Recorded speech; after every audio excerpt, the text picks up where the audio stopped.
కచ్చాల Lalitha, Amaravati road, 49వ ward, Kondaiah colony, first line నుంచి. గత 4 రోజుల నుంచి ఇక్కడ కరెంటు సమస్యలు, నీళ్ళ సమస్యలు ఎక్కువగా ఉన్నాయి. పట్టించుకునే వాళ్ళు ఎవరు లేరు. ఎవరికైనా ఫోన్లు చేసి చెప్పినా పట్టించుకోకుండా మా మీదే తిరిగి అరుస్తున్నారు. దయచేసి విద్యుత్ శాఖ వారు, మున్సిపల్ కార్పొరేషన్ వారు మా సమస్యను గుర్తించి పరిష్కరించాలని కోరుతున్నాము.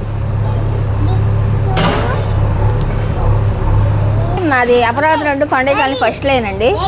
గత 4 రోజుల నుంచి మాకు నీళ్లు, కరెంటు అనేది ఉండలేదండి. కంప్లైంట్లు ఇస్తాను, మమ్మల్ని ఏం చేయమంటారమ్మా, మాకు అసలు కాడ ఆపేశారు, వెళ్ళి అక్కడ మాట్లాడుకోండి అని చెబుతున్నారు సార్. దయచేసి మాకు కరెంటు, నీళ్లు వచ్చేట్టుగా చేయండి. మాది Amaravati road, Kondaiah colony sir. గత 4 రోజుల నుంచి వాటర్ రావట్లేదు. కరెంటు కొరత, వాటరు అసలు మాకు రావట్లేదు. దయచేసి మమ్మల్ని అర్థం చేసుకొని మాకు నీళ్లను, కరెంటు లోటు లేకుండా చేయండి సార్. నీళ్ళు కొరత ఎక్కువగా ఉంది మాకు. ఏ గారికి కంప్లైంట్ పెట్టినా కానీ అసలు పట్టించుకోవట్లేదు. దయచేసి మాకు వాటర్ వచ్చేటట్టు, చిన్నపిల్లలతోటి బాగా అల్లాడిపోతున్నాం. వాటర్ బాగా అసలు రావట్లేదు. వాటర్ వచ్చేటట్టు చూడమని కోరుకుంటున్నాం సార్.